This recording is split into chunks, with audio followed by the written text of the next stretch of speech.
प्यारे साथियों, आप सभी का स्वागत करता हूं अपने एमआरएस स्टडी परिवार में। तो डियर, आज का जो हमारा वीडियोस होने वाली है, ये आपके लिए बहुत ही इम्पोर्टेंट होने वाला है, क्योंकि कई सारे बातों को मैं यहाँ पे आप लोगों के साथ शेयर करने वाला हूँ। और जो भी बातें मैं आप लोगों के साथ शेयर करने वाला हूँ, वो इन्फॉर्मेशंस जानकर आप आश्चर्य भी होंगे, आपको थोड़ा बहुत दुख भी हो सकता है, लेकिन ओवरऑल अगर आप देखो तो आपके लिए वो एक तरीके से गुड न्यूज़ निकल कर आ सकता है ना? ओवरऑल अगर आप थिंक करो तो सबसे पहले कि आप लोगों का जो वेटिंग लिस्ट है वो एलआरसी डिपार्टमेंट देगी। बीसीसी बोर्ड ने साफ तौर पे ये बोल दिया है। बीसीसी बोर्ड में जो 31 जनवरी को लोग गए थे, तो उसमें साफ तौर पे बोला गया है कि उनके द्वारा सारी लिस्ट जो भी है वो एलआरसी डिपार्टमेंट को सौंप दिया गया है। अब जो भी आगे का प्रोसेस करना है वो एलआरसी ऑफिस को करना है, यानी एलआरसी डिपार्टमेंट के तरफ से किए जाएंगे कि वो वेटिंग लिस्ट कितने सीटों पे जारी करेगा, कितने जितने सीट खाली हुए हैं उस पे, या फिर 50% वेटिंग लिस्ट देगा। वो एलआरसी डिपार्टमेंट का हेडक है, वो करेगा। ठीक है, तो उसको लेकर जोश और जुनून जो है लोगों के बीच में जग रहा है। लेकिन इस जोश और जुनून में कुछ लोग ऐसे हैं जो लोगों को ये तो विश्वास दिला रहे हैं कि हम आपके साथ हैं, लेकिन उनकी बातों से ये पता चलता है कि वो सामने वाले को डिमोटिवेट करने के मकसद से बस उस बातों को बोल रहे हैं। जैसे किसी ने मेरे को एक वीडियो का कटिंग, है ना, जिसको वीडियो क्लिप्स बोला जाता है, किसी ने एक वीडियो क्लिप्स मेरे साथ शेयर किया जिसमें ये बोला जा रहा है कि जो भी स्टूडेंट एलआरसी के हैं, जो वेटिंग लिस्ट का इंतजार कर रहे हैं, वो छटे हुए स्टूडेंट हैं, है ना, वो छटे हुए स्टूडेंट है। ये कौन सा तरीका हुआ? अगर आप छटे हुए स्टूडेंट हैं तो भाई आप ये फिर बताओ, बीसी का कोई बंदा है जो 60 नंबर लाया है, उसका सिलेक्शन नहीं हुआ, और कोई एससी कैटेगरी का या फिर ईबीसी कैटेगरी का, है ना, ये एग्जाम्पल मैं बता रहा हूँ, ठीक है, इसको सीरियसली मत लेना, मैं एग्जाम्पल बता रहा हूँ, ठीक है। कोई ईबीसी कैटेगरी का बंदा अगर 58% नंबर लेकर आ गया है तो उसका सिलेक्शन हो गया है। तो ये कौन सा तरीका है? चलो ठीक है, रिजर्वेशन है, तो अगर क्वालिटी के हिसाब से देखें, यानी नंबर के हिसाब से देखें, तो नंबर के हिसाब से तो ये भाई अच्छा नंबर इसका है, इसको सिलेक्ट करना चाहिए, इसको सिलेक्ट नहीं करना चाहिए। तो यहाँ पे छटे हुए कौन है? यहाँ पे छटे हुए कौन है? वे छटे हुए जिनका नंबर कम है। वो तो रिजर्वेशन पॉलिसीज के कारण से वो उनका हो गया ना। अगर पूरा का पूरा रिजर्वेशन पॉलिसीज हटा दिया जाए, पूरा का पूरा रिजर्वेशन पॉलिसीज हटा दिया जाए, तो बताओ फिर किसका सिलेक्शन होगा? फिर छटे हुए लोग कौन होंगे?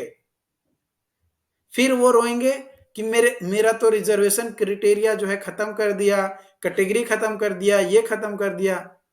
तो भाई ये मत बोलो कि छटे हुए हैं। हाँ, वो जिस कैटेगरी के हैं उस कैटेगरी में उनको और मेहनत करने की जरूरत है, उनको और पढ़ने की जरूरत है, क्योंकि उनकी जनसंख्याएं ज्यादा है। आप किसी को ये नहीं बोल सकते हो कि वो छटे हुए हैं। किसी के 4 नंबर या 5 नंबर से पीछे हो जाने से ये नहीं कह सकते हो कि वो छटे हुए हैं। और वेटिंग लिस्ट का जब प्रावधान दिया गया तो वेटिंग लिस्ट तो आना चाहिए। फिर क्यों चिल्ला रहे हो कि वेटिंग लिस्ट नहीं आएगा? और अगर तुम लोग लड़ना चाहते हो, एक साथ होकर लड़ना पड़ेगा, तो मतलब एक तरीके से कॉन्ट्राडिक्टरी पॉइंट वो बोल रहा है ना, मतलब मैं इधर के हूं रहूंगा ना मैं उधर के रहूंगा, बस बीच बीच में रहकर बस मैं मजे लूंगा। तो भाई ऐसे लोगों से आपको दूर रहने की जरूरत है, जो आपको ये बोले कि आप छटे हुए लोग हो और आपका हम साथ दे रहे हैं। तो भाई जब मान ही चुके हो कि सामने वाला छटा हुआ है तो उसका फिर तुम साथ क्यों दे रहे हो?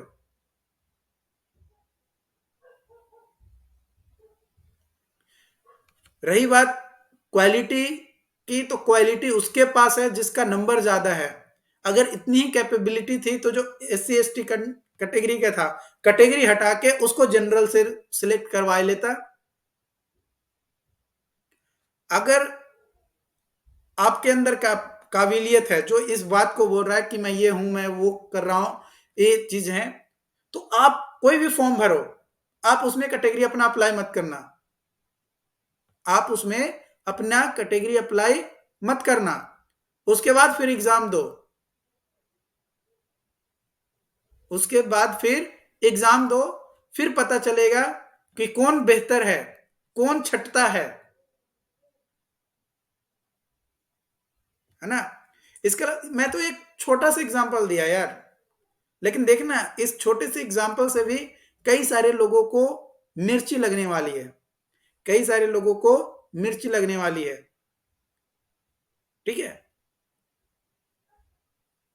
और दूसरी चीज कि यहाँ पे 11 फरवरी को जो है कई सारे लोग LRC ऑफिस पहुंच रहे हैं। तो जो लोग इंटरेस्टेड हैं, जो लोग ये मानते हैं कि वेटिंग लिस्ट आना चाहिए, तो उन लोगों को मैं रिक्वेस्ट करूंगा कि आप लोग LRC ऑफिस 11 फरवरी को पहुंचिए, क्योंकि ये लड़ाई आपको खुद लड़ना होगा। लोग आपके फायदा उठाने के लिए इंतजार में हैं। जैसे अभी किसी एक ने बोला है कि तुम लोग छटे हुए हो, वैसे ही कुछ और लोग भी आ सकते हैं आपको बोलने के लिए कि भाई ये तो बर्बाद है, ये तो फालतू का नौकरी लेना चाहता है, ये तो एग्जाम भी पास नहीं कर पाया। इस तरीके की भी वर्ड बोलने वाले बहुत जल्द आपको देखने को मिलेगा, अगर इन लोगों से आप लोग सावधान ना हुए तो। किसी एक ने ये भी मेरे पास स्क्रीनशॉट शेयर किया था कि एक कोई किसी को गाली दे रहा था, बोल रहा था कि तुम तो बस यूट्यूब पे जो वीडियोस आता है उन लोगों को तुम प्रमोट करते हो, उनके तलवे चाटते हो यूट्यूबर्स का।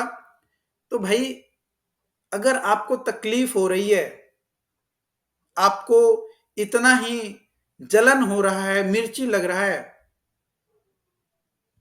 तो एक बार LRC ऑफिस जाओ और देखता हूं कि आपके अंदर कितना दम है कि आप LRC का वेटिंग लिस्ट निकलवा लेते हो। जो लोग ये मतलब ये सारी जो निगेटिविटी का जो प्रोपेगेंडा है ना, ये लोग वे लोग फैला रहे हैं जो नहीं चाहते हैं कि वेटिंग लिस्ट आए। अपने अंतर आत्मा को से ये चाहते हैं कि वेटिंग लिस्ट ना आए, लेकिन दिखाने के लिए लोगों को एक सहूलियत देने के लिए कि भाई हम भी आपके साथ हैं, लेकिन जो रास्ता आपने अपनाया है ना वो रास्ता गलत है। जबकि उन्हें पता है कि ये रास्ते पे जा रहा है तो वेटिंग लिस्ट आएगा, ये रास्ता सही है, लेकिन फिर भी उसको बोला जा रहा है कि भाई ये रास्ता मत अपनाओ, ये रास्ता गलत है। तो इन लोगों से आपको बचकर रहने की जरूरत है। और ध्यान रहे, आपको एकजुट होना है। अगर आप एकजुट नहीं होइएगा, अगर अभी भी इसी तरीके से बिखरते रहिएगा,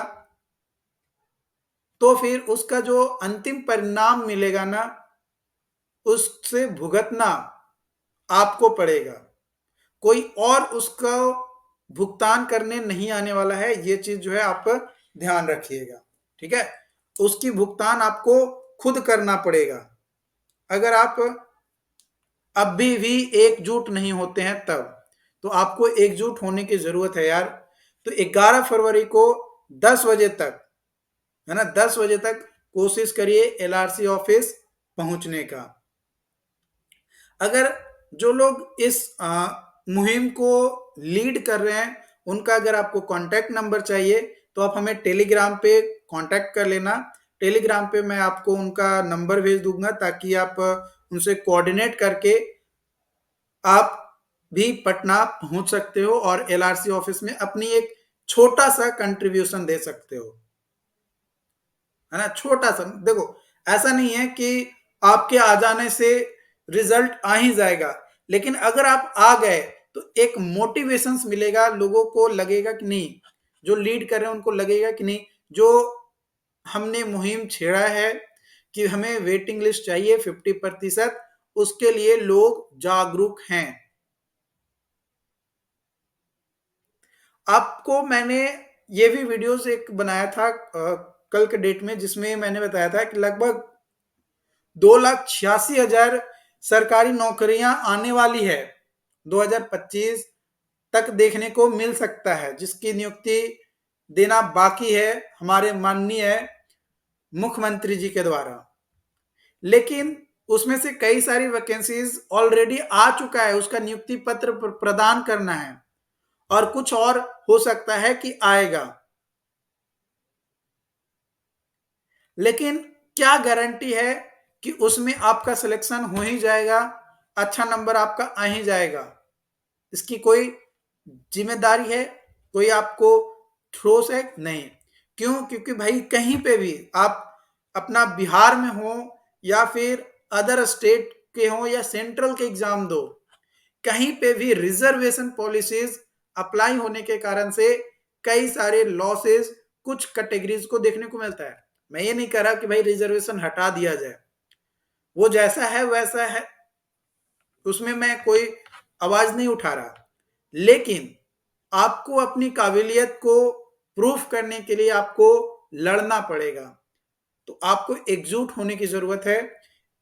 एक बार फिर से 11 फरवरी 10 बजे तक एलआरसी ऑफिस, जो लोग एलआरसी ऑफिस नहीं देखे हैं उन लोगों से रिक्वेस्ट है कि आप हमें टेलीग्राम पे कांटेक्ट करिए। जो उस आंदोलन को या उस मुहिम को लीड कर रहे हैं वेटिंग लिस्ट को लेकर, उनका नंबर मैं आपके साथ शेयर कर दूंगा। आप उनसे कांटेक्ट करके पहुंच सकते हैं एलआरसी ऑफिस में। ओके, तो प्लीज जो भी बातें मैंने बताया उन बातों पे आपको गौर करने की जरूरत है और कुछ लोगों से आपको दूर रहने की जरूरत है, मैं यही सलाह दूंगा। बाकी आप भाई हमसे हो सकता है कि बहुत अच्छे आदमी होंगे, हम तो भाई एक तरीके से कह सकते हो कि मैं छोटा सा इंसान हूँ, कुछ बड़ा है नहीं, मैंने कुछ ज्यादा अचीवमेंट नहीं प्राप्त किया कि भाई मैं जो है बहुत बड़ा आदमी हूँ। मैं भी आपके जैसा ही एक मिडिल फैमिली से बिलोंग करने वाला इंसान हूँ।